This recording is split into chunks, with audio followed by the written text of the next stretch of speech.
We have to write a book, Poker How Not to Call Like a Scared Gay. Part of the Poker for Heterosexuals series. Chapter 7, Surviving the Bubble. Close your eyes and push the button, you limping faggot.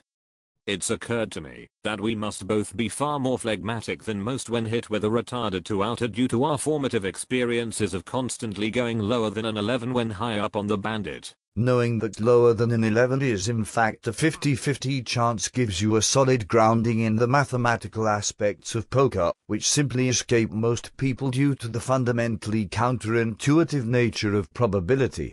In fact, as part of the Poker for Heterosexuals series, it would be imperative to include the non-gay/real odds for real men. For real men, everything is a 50-50 chance. Got Jack 4 off? There are two outcomes. You could win the hand, or you could lose it. It's a coin flip against any hand.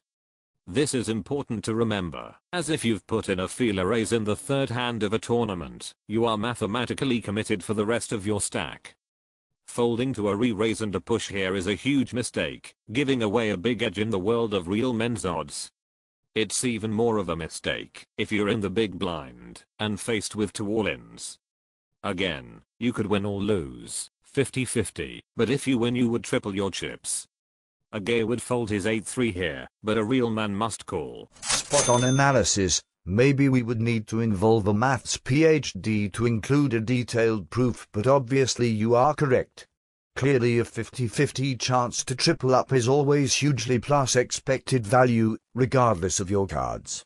Furthermore, any raise of any kind fully commits a real man, as allowing yourself to be bullied by any other player, regardless of the cards he holds, is not acceptable. Why would you even consider folding like a gutless joker? Well duh. That's just simple metagame.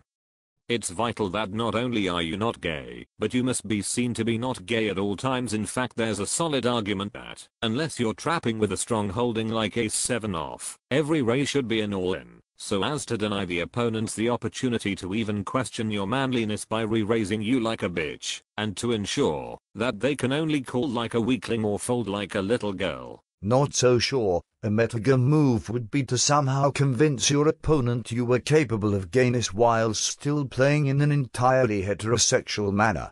I played some clown the other day who slow played his bottom pair, calling bets on all streets with a possible flush and straight on the board. Should he have shoved? Or does this qualify as a manly trap? Never mind about his play. What the fuck were you doing? I know some dogs will admire your triple barrel bluff in this spot, but why were you even seeing a flop? Don't tell me you called? I mistakenly checked in the big blind as I was distracted by a hot rail bird. I'm afraid her huge tits distracted me on all streets.